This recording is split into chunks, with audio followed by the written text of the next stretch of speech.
Hi friends, எல்லாருக்கும் வணக்கம். இப்போ நம்ம Udumalai to Tiruchendur train travel தான் பார்க்க போகிறோம். ட்ரெயின் கரெக்டாக 7:45 கிளம்புதுன்னு சொன்னாங்க. ஆனால் ட்ரெயின் லேட்டு 8 மணிக்கு தான் வந்துச்சு.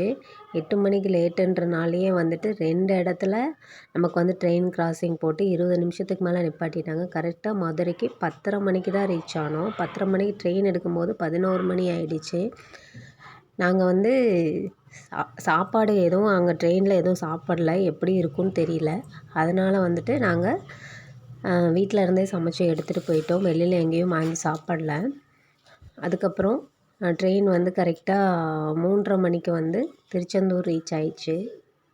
3:30 மணிக்கு ரீச் ஆனதும் நாங்கள் வந்து எங்கே இருக்குதுன்னு தெரில. எங்களுக்கும் ஃபஸ்ட் டைம்ன்றனால கோயில் எங்கே இருக்குதுன்னு தெரியல. நாங்கள் ஆட்டோவில் தான் ட்ராவல் பண்ணி போனோம். ஆட்டோக்கு வந்து 100 ரூபா கொடுத்தோம். தரிசனம்லாம் நல்லா இருந்துச்சு. நாங்கள் போன டேட் வந்து சஷ்டிக்கு முந்தின நாள் போனோம். அதனால் கூட்டம் எதுவும் இல்லை, ரொம்ப கம்மியாக தான் இருந்துச்சு கூட்டம். சாமியை நல்லாவே பார்த்துட்டு வர முடிஞ்சுது. அப்புறம் உள்ளே வந்து மொபைல் எதுவும் அலௌடு கிடையாது சாமியை பார்க்க போகிறதுக்கு. அப்புறம் காலையில் 8 மணிலேருந்து நைட்டு 8 மணி வரைக்கும் அன்னதானம் போடுறாங்க. நாங்கள் சிறப்பாக அன்னதானமும் சாப்பிட முடிஞ்சுது.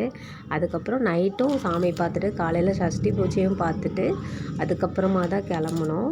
நாங்கள் எங்கேயும் அங்கே நடுவில் வந்து எங்கேயும் ஸ்டே பண்ணல. பட்ஜெட் ஃப்ரெண்ட்லியாக தான் நானும் பொண்ணும் மட்டும் போயிட்டு வந்தனால சிறப்பாக சாமி மட்டும் கும்பிட்டு வந்துட்டோம். போன உடனே கடலுக்கு போய் கடலில் குளிச்சுட்டு அதுக்கு 4 கிணறுல குளிச்சுட்டு வந்தோம். அதை வந்து மறக்காதீங்க.